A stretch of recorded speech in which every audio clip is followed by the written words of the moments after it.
He's ready to go with it, man.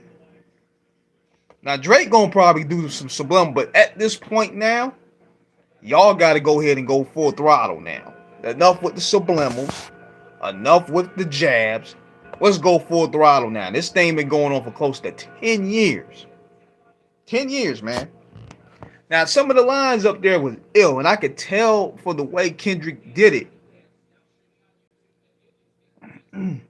If Kendrick did it in a strategic way, I explained that on the YouTube video I did yesterday, where he said, first of all, he went on a record and a producer. He worked with Metro Boomin, and Metro Boomin don't mess with Drake. Period. Him and Drake fell out over a chick. So, ironically enough, they bring Kendrick on there to talk his ish. Now, some of the lines he had up there was ill. Like, he said, F the big three, I'm big me. Meaning that he ain't trying to be aligned with these niggas. He's like, yo, this is me. I'm Kendrick Lamar. I ain't standing no big three. There ain't no everybody have a crown, nigga. I got the crown. So that's what he's talking about. Another ill line he had up there was Prince outlived Mike Jack. And there's multiple layers behind that. Now, I'm thinking personally, the populace see Kendrick Lamar as they see Kendrick Lamar as Prince and Drake as Michael Jackson, and his reference is Prince outlived Mike. Hold on. That's my lady. Hold on 1 second. Hold on 1 second, y'all. Let me answer this. Okay, hopefully I'm back at it. But yeah, going back to what I was saying, man. The Prince outlived Mike Jack line, that's one of my favorite lines of the joint, man, because he was basically saying, if the media is comparing me to Prince, because based off Kendrick's work, you could tell that it has some Prince-like vibes if you listen to a lot. The way he approaches his music is it's sort of like Prince. Some of the shit that he put out ain't really for the clubs. It ain't really for the parties. Some of that shit is just out like weird. But it has a cult following. And I'm thinking that's where the populace is considering Kendrick Lamar as. Whereas Drake makes more stuff for the clubs. He makes more stuff for the mainstream. He makes more stuff for the party atmosphere. The casual, so to speak. J. Cole, he happens to be in the middle of both. He could do both. Plus, he's light-skinned, so he got the benefit. But that's where that's at. So, Prince outlived Mike Jack. It could be taken upon as artistry. Like, yeah, my career will outlive you. That's probably what he's implying. It's a lot of multi-layers behind that, man. I mean, but either way, hip-hop needs it, fam. Hip-hop needs this type of competition because a lot of the beefs out here today are just boring. I don't care about Lotto and Ice Spice. I don't care about that corny shit. I didn't really care about Nicki Minaj and Meg Thee Stallion because Nicki Minaj dropped the dud. I didn't care about that. We thought we was going to get one with Pat Poose and what's this guy's name? The dude that slept with his wife allegedly, but we didn't get that. We haven't really had an interesting back and forth in a long time, really. Everybody today just goes to social media to air their grievances. I haven't seen a real good back and forth in years, honestly. Block the Captain, that's his name. Block the Captain. And I was thinking, damn, this could set up something. Let Pat Poose and Block the Captain battle for Remy Ma. Like, that could be something. It could be something that a story's invested in it, and you can market that. I was thinking Pat Pooh was gonna jump in the ring, but he never did it. So we were left hanging like, damn, man, none of these niggas want to come outside and battle. Nobody want to show their bars. Kendrick Lamar at least trying. Drake and J. Cole, even though they shooting subs, at least they trying to keep the engagement going. But nobody. I'm thinking also with versus. That was the last form of competitive blood sport that we was kind of getting. But even then, they stopped doing that. So the game got boring again. Now we're at a space where now it's getting a little bit more exciting now. Hopefully, we get some real good records. We want to see some real good records. Eminem and Benzino, that's boring, man. We already seen it. It's corny now. I don't know why Eminem revisited that situation. Nobody wants to see that right now. Nobody wants to hear what Benzino got to say, man. In all seriousness. You know what? Eminem should come out with a record. He should come out with a record for Benzino called Protect Your Neck. Get it? Yeah. That's because at the end of the day, nobody, that shit don't mean nothing, man. Like, nobody care about Benzino like that, man. Nobody bumping that shit. The last real good battle to me in this 2020s was Royce and Lupe Fiasco. That was the real last good one. Lupe dissected Royce though. I don't care what Royce said. Lupe dissected that nigga. That was cosmic surgery on steroids the way he did Royce. Royce ain't said shit since. But that's where we at with it right now, man. We looking for interesting battle records, man. We looking for MCs that who call themselves the best to test their skill sets. We ain't talk about some corny stuff where it's over social media. We want to see niggas go at it. Common got it, Drake, but that was corny to me, man, because Common, let me tell you that about that situation. This is how Common lost to me. Common threw that "You So Sweet" shot out there. That record went hard. Everybody knew it was about Drake. Because, you know, at that time, Drake was just popping. And he was the poster child for all that singing, all that commercial stuff. Common knew what he was doing. But then he started getting no interviews. He started pivoting a little bit. He started backpedaling. He started talking about, well, you know, it ain't about him or that man. I got love for that man, but you could take it how you want to take it. No, nigga, if it's about Drake, let it be about Drake. Stand on it. He had no choice but to stand on it. Then Drake sent them shots at on the Stay Scheming joint. That was one of the best Drake verses I heard. Common had no choice but to come outside now. Like, you can't sit there and do that shit. You can't sit there and come out there, throw your little talk your shit, and then walk it back. Drake forced his hand because the record was hot. Stay Scheming was one of the hottest records in 2011. You weren't with me when you was when I was missing in the gym? That beat had a nice little Knight Rider vibe to it. French Montana had a catchy chorus. Stay Scheming, man. That was a strategic move on Drake's behalf, man, because he went ahead and made a hit record out of a diss record. That's the best way you could beat a nigga. So Common used that same beat, and the stuff he was saying is just the way. Yeah, I didn't get a notification. YouTube conspiracy. What I tell you, man? What I tell you? What did I tell you? I told you, Spirit Wonder, this shit been happening to me for years, bro.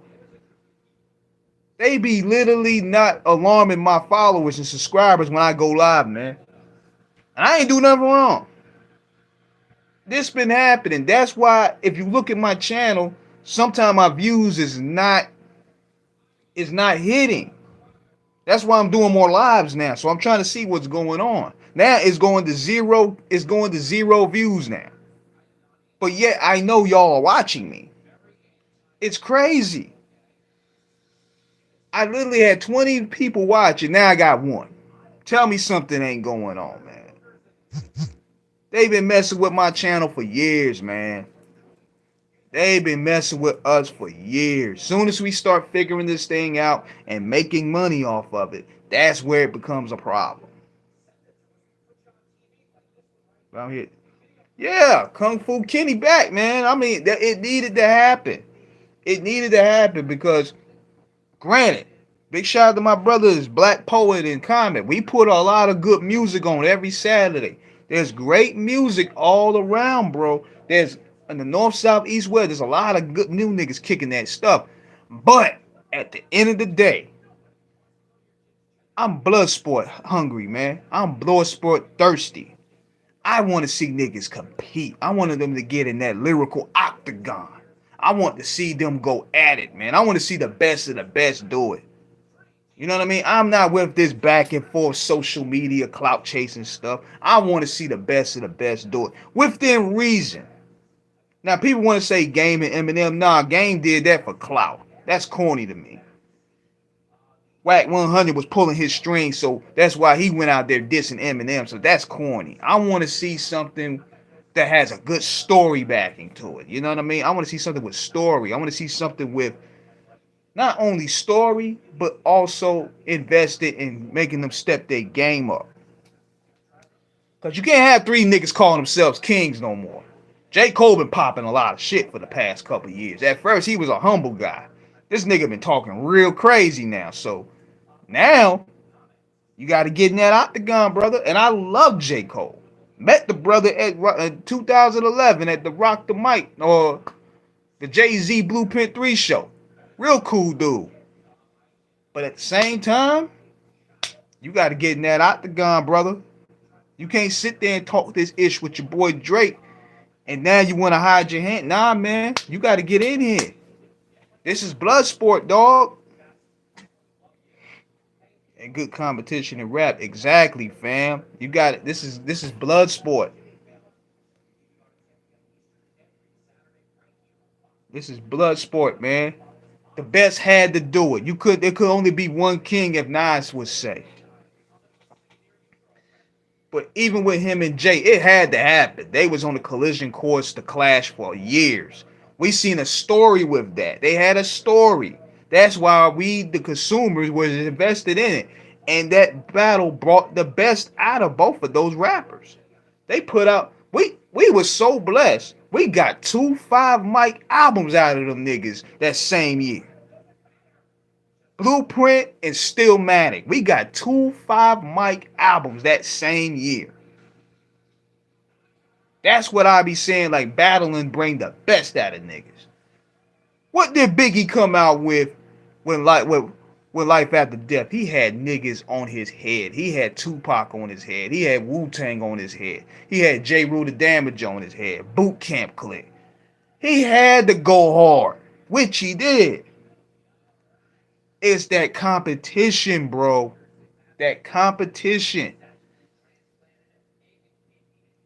Come on, man. That nigga put out one of the sickest double albums I ever heard. Because he had all them dudes on his head. And plus, what I liked about how the old metric system was, they didn't put out an album every 6 months. Big waited 3 years. 94, 95, 96, 97. 3 to 4 years before he put out something. Everything else he was just doing was just features. And he was doing ghostwriting for Junior Mafia and stuff like that and writing for Kim. But at the same time, he had to go hard. Still study that Life After Death album. Yes, that album is incredible. He had to come out with something incredible. He had to come out with something better than Ready to Die because number one, when you had Pac was a monster at that time. See, people, when they make commentary, Generation Z, a lot of these niggas didn't live it. I lived it. I seen it. I bought the records. I went to the shows. So I can tell you from experience how serious this thing was, man. LL Cool J versus Cannabis. Look what Cannabis brought out of LL. LL dropped one of his best albums in years because he was dropping bullshit, man. That Phenomenon album was trash, man. Cannabis lit that fire under him. He dropped the GOAT. Come on, man. Talk to me, man. Talk to me. That was one of the hardest albums LL dropped in years since then, dog. Hold on 1 second. I gotta send it. Yeah, Tupac wasn't getting up. He had so many unreleased discs on the vault. Yeah, man, let me tell you. See, with Pac, his work ethic alone was gonna make him a monster when it comes to battle because he was battle tested. He had records already ready to go. See, Big Prodigy, Nas, they're more so like laid back individuals. So they took their time in writing. I said this before. They take their time. Them niggas took months to write one diss record. Drop a Gem on them was nasty. That's one of my favorites. Prodigy took on like what? About 3 to 4 months. Pop had already 3 songs ready to go. Before that, after you soon as he put that out, 3 of them already ready to go. They was unreleased. Running on E, When We Ride on Our Enemies. He already had them already ready. So to beat somebody with that work magnitude was going to be a challenge. But all the greats went through battle. That's why they swords is sharpened right now. It won't none of this sucker stuff these niggas is doing. They going ahead, they sharpen their blade. They ready for combat, man. What up, Q Smooth? What's good, man? Then on top of that, man, I say this, you know, I'm wearing the shirt tonight, the wrestling head. I'm a wrestling head, man. Everybody know I'm a wrestling head.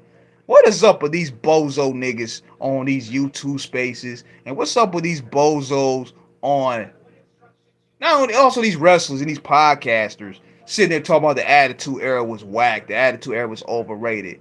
Nigga, the NWO and the Attitude Era is what made wrestling cool again. You dig?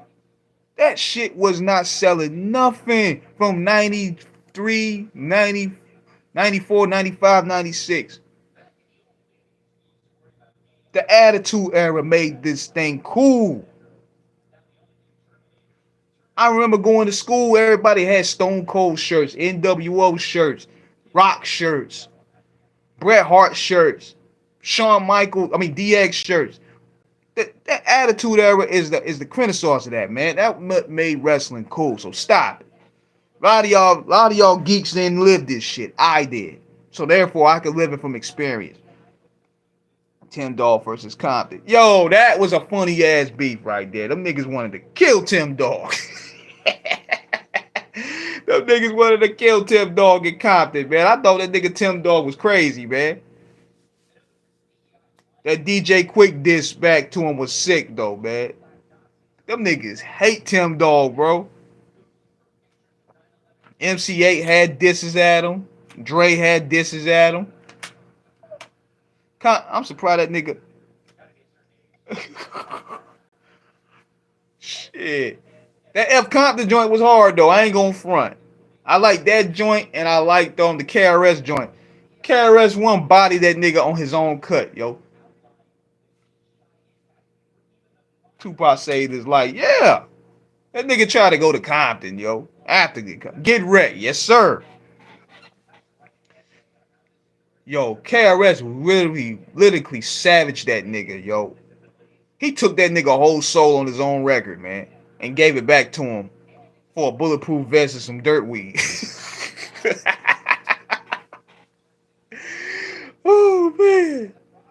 But, yo, hip-hop needs battles. The Versus was the closest thing we was going to get to battles. Look at KRS-One and Tendo. Hell yeah, it was weed. Let's skip up. I do me do. That's what. I got the hip hop, come on, hip hop. Now you couldn't compete with KRS. KRS was raw with it. He tried to rap that little Scooby-Doo shit up there. That beat alone, man. I'm like, come on, man. Chris was gonna body this. This was Chris in his prime. This was KRS in his prime going in. Before this is after. Now this is I'm not talking about his prime as in working with BDP, but KRS hitting his stride as a solo artist. One of J. Cole or Kendrick. I predict this. J. Cole is going to respond at Dreamville. Watch what I say. That's the perfect storm going in. Drake, he going to follow up later on. But J. Cole going to probably respond at Dreamville. Dreamville is like 2 weeks away. That's exactly what he's going to do. These niggas is strategic. They got to respond in a way where it's going to be a big splash. It got to be a big deal. Too Short versus the Loonies and Too Short versus Pooh Bear. Yo, those were two of my favorite. Yo, them Bay Area beats was funny as hell, yo. Love Yugmouth, man. Had a dope build with him. We probably look at that Young Skull, but we looking to get Numbskull on the show, but he bodied him. Hold on, I think that's my lady. Hold on. Hold on 1 second, y'all. All right. We back. Yeah, man. Yeah, Too Short went in on both of them. Man, that's why track, that was nasty, man. He ain't had to do him like that. He ain't had to do Yuck and Numb like that, man. He talked to them like some little niggas. But you know, they took it to the chin. Now, let me tell you all this. They did a peace record. And I asked Yuckmouth this on the show. The Funkin' Over Nothing record. Don't that record sound like they going at each other on their own song? Listen to that record. Listen to that record. You got me funkin' over nothing, man. That was a whole diss record. They were dissing each other still. Listen to that record. I'm dead serious.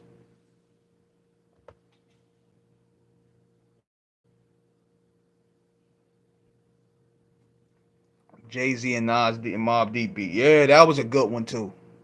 That was a good one too. But see, Jay-Z, he had everybody coming at his head too, and that's why he was able to put out the Blueprint album.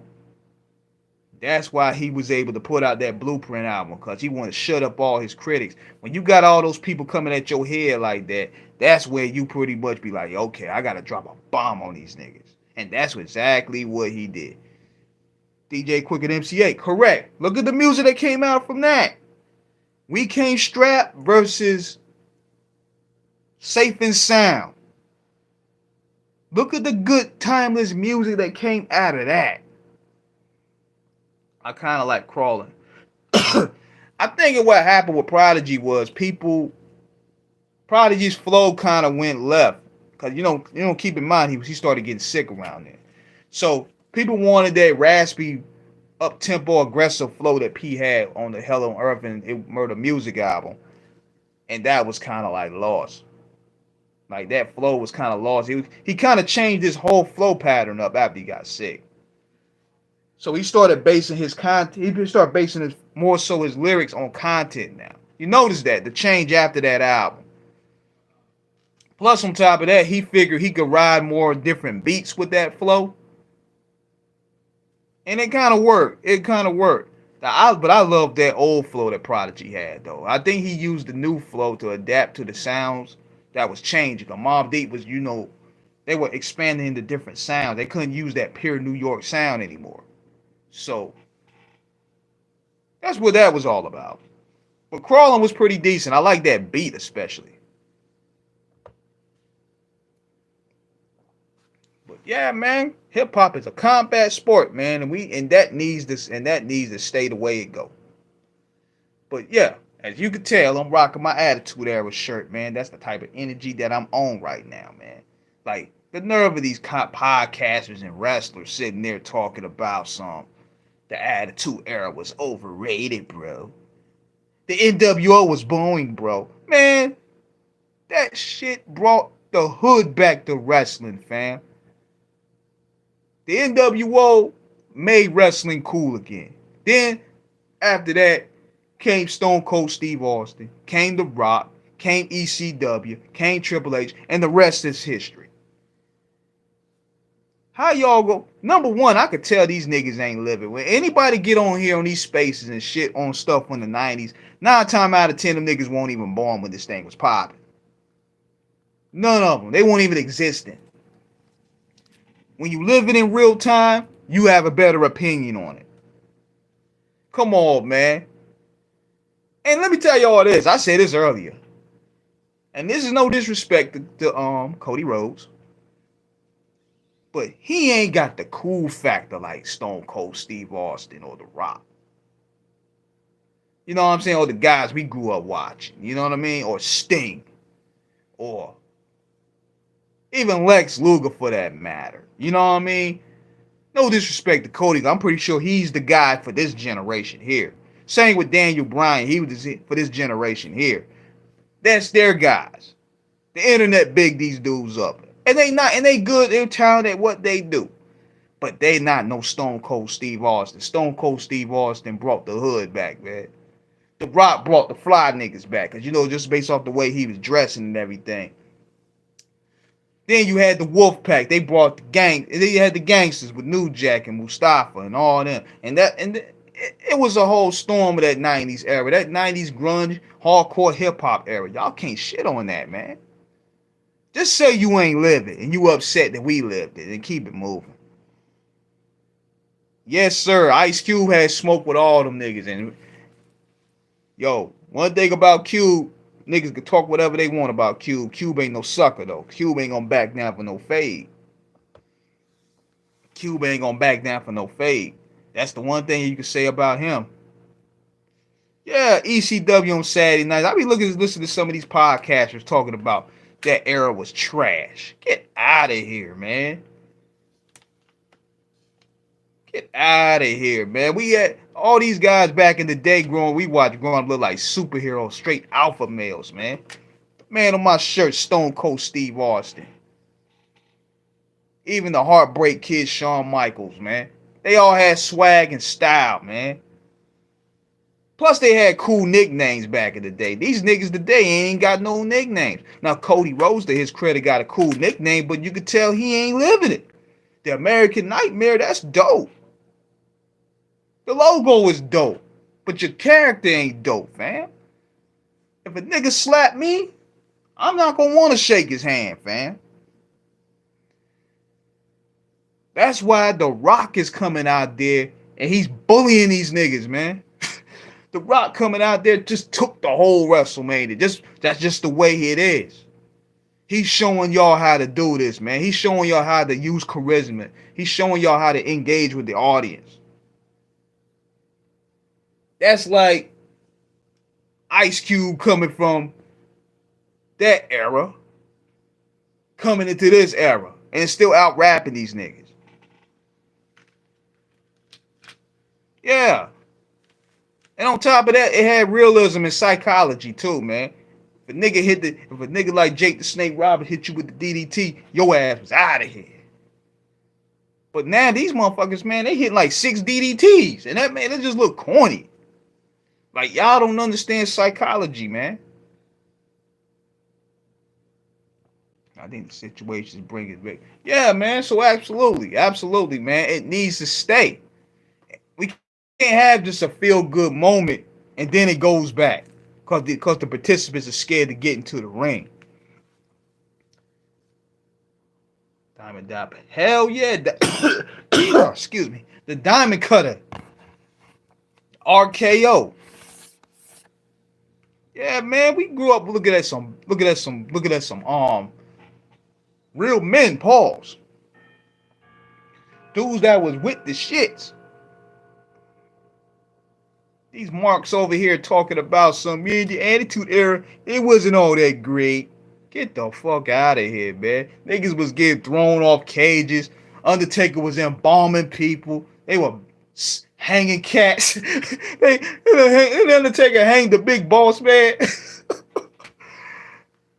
This nigga Undertaker, he was on that satanic tip. Kidnapped Stephanie. Burnt her teddy bear.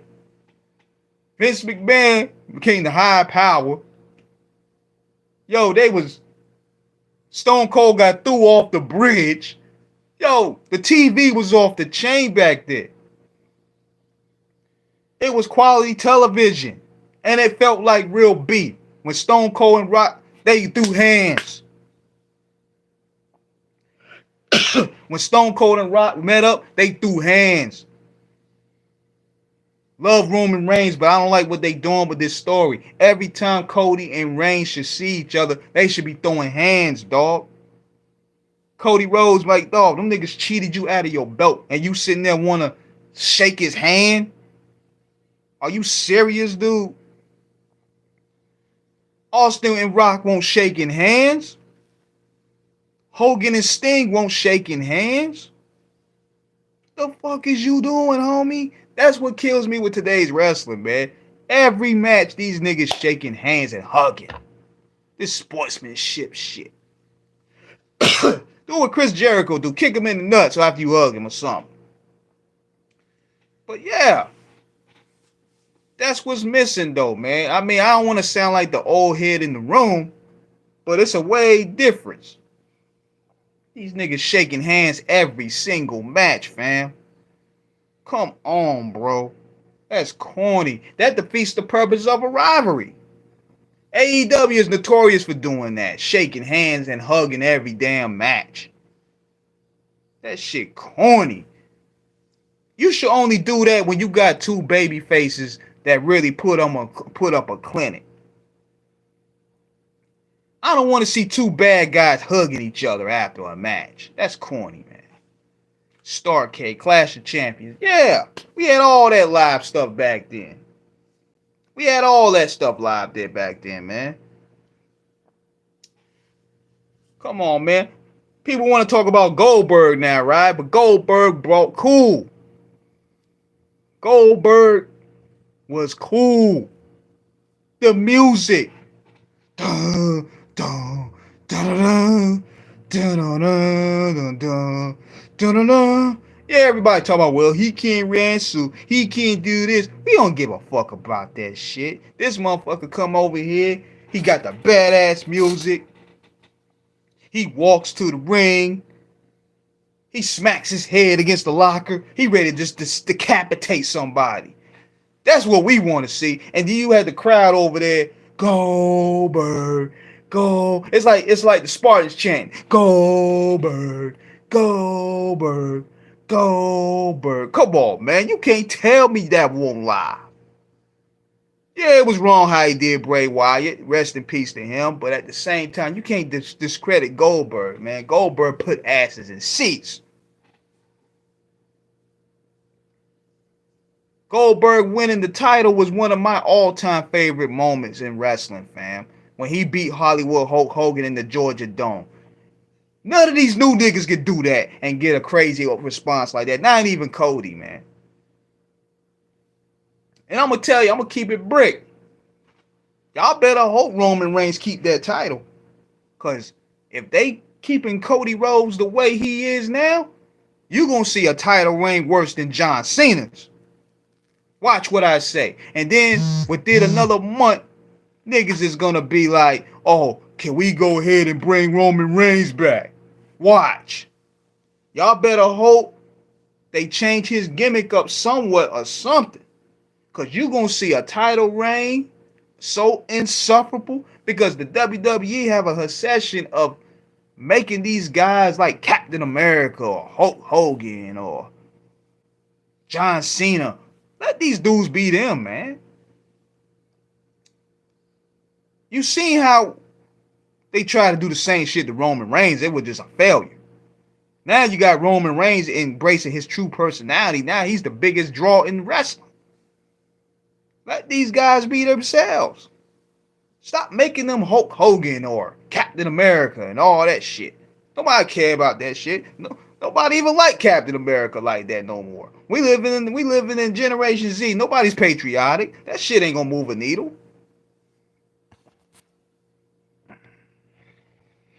Yeah, that Goldberg title win was fire, man. These marks on the internet, all because he dissed Oscar. That Goldberg, let me tell y'all this, man. That Goldberg streak moved the needle at the end of the day, man. That kept WCW in business for a couple more years. Like Oscar, who going back watching Oscar's matches, though? Nobody going back watching that shit. It's all about Goldberg, man. Goldberg go over there, decapitate people's heads and go, and that's what it is. A lot of the internet wrestling fans don't like Goldberg today. But Goldberg was a draw. And look what they got Oscar doing. Oscar's playing third, fourth fiddle on a tag team. And Oscar, don't come at me crazy. Oscar is dope. Oscar, when she's booked right, she's one of the best. I even watched some of her work at NXT. She is dope. I ain't taking nothing away from her. Don't get this twisted. But Goldberg, No. Goldberg was a draw. Now he can feel. Now he's a little petty about it, like, cause he feel that his streak was ended by Oscar. But come on, man. Bill Goldberg and Oscar. Goldberg was built like a tank. Goldberg was a catalyst in 1998. That match with him and Diamond Dallas Page, classic. Hell yeah, man. Niggas don't know. WCW back then. I'm like, come on, man. You can't compare this indie shit to WCW. Nobody care about DIY. The Guerreros. Come on, fam. You can't compare them niggas to the Guerreros, man. Like, seriously. Billy Kidman. That WCW Cruiserweight league was dope. This indie shit ain't moving the needle like that. But you know what? That forced the WWF to step their game up, because that's when they had to come out with the Hardys and Edge and Christian, and they got the Dudleys. You had to be there to understand it. You had to live it to understand it. How serious that 90s wave of wrestling was. And the 80s too, because I grew up on the 80s on it too. That's why I started. But the 90s Renaissance was beautiful. Yeah, they're getting their groove back. I will say that. But at the same time, they got to know what they're doing with WrestleMania, man. Because Cody ain't looking too hot right now. He ain't looking like the guy. Like, they're not, it's like they're not grooming him to be the guy, man. Like, they keep making him looking like a joke. Number one, he can't go against The Rock, man. I'm sorry. And when I seen them booing Cody and cheering The Rock in Memphis, that's going to be a problem. That's going to be a serious problem for Cody to get over that hill, man, because he can't go toe-to-toe with The Rock. Especially The Rock now. Now, keep in mind, when The Rock was going up with John Cena, he had to tone the shit down because John Cena still was their baby face. So they needed to keep the 50-50 thing going. Now Rock is running this shit, and now all the gloves is off. You can't say nothing to The Rock, son. Excuse me. You can't say nothing to The Rock. That could be a good thing and a bad thing, man. It could be a bad thing if you're developing talent, but it could be good. It's good for the story, but it's bad for the talent, if you get my drift.